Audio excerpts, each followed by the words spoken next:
And here is the Writer's Almanac for Sunday, the 18th of August, 2019. It's the birthday of Salieri, the composer Antonio Salieri, born in the Republic of Venice in 1750, who got a bad rap in the play Amadeus by Peter Shaffer. Shaffer portrayed Salieri as a rival of Mozart who was jealous of Mozart, and some versions of the story even accuse Salieri of poisoning Mozart. But Salieri was a successful composer, wrote popular operas, had a nice home life, wife, 8 children, gave free lessons to students. He went to visit Mozart when he was dying. He attended Mozart's funeral. Salieri died in 1825, for which he had composed his own Requiem 20 years before. It's the birthday of Margaret Murray, born in Seattle, 1902, went to the Alaska Agricultural College and School of Mines, where she met her husband, Olaus. They spent 8 months traveling around Alaska by boat and dog sled, and Margaret Murray wrote a memoir of their early days together, Two in the Far North. She was instrumental in the formation of the Arctic National Wildlife Refuge and the passage of the Wilderness Act.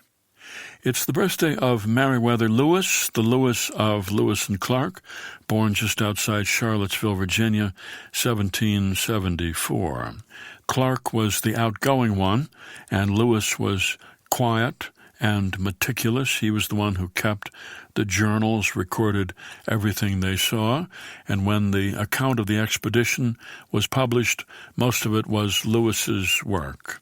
He was paid well for being on the expedition, got 1,600 acres of land. He was made governor of the Louisiana Territory, but Meriwether Lewis was prone to depression, alcoholism, and he died in 1809, probably by his own hand.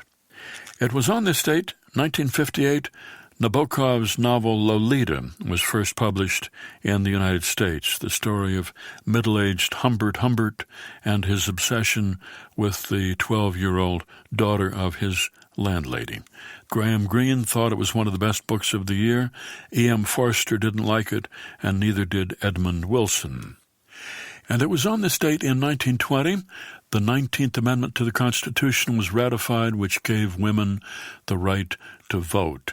It had passed both houses of Congress the year before. It was sent to the states to be ratified. It all came down to Tennessee. It was a very close battle. The vote seemed to be tied, 48-48, but the tie was broken by a young legislator named Harry Byrne, 24 years old. He had said he was opposed to the amendment, but he voted in favor of it, and he had in his pocket a note from his mother which said, "Dear son, hurrah and vote for suffrage. Don't forget to be a good boy. Signed, your mother." Here's a poem by Anita S. Pullier entitled It's the 50s. At about 6 p.m., my father exits the F train, walks 4 long blocks home, arrives smiling, weary, removes his rumpled suit, crooked tie.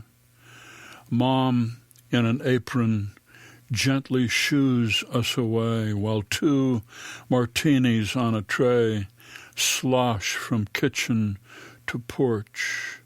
Before dinner, before questions about homework and tests, 2 martinis, each with an olive, create a filigreed space on a louvered porch in Queens, defining so much more than evening. A poem entitled It's the 50s by Anita S. Pullier from her collection The Lovely Mundane, published by Finishing Line Press and used by permission here on the Writer's Almanac. Be well, do good work, and keep in touch.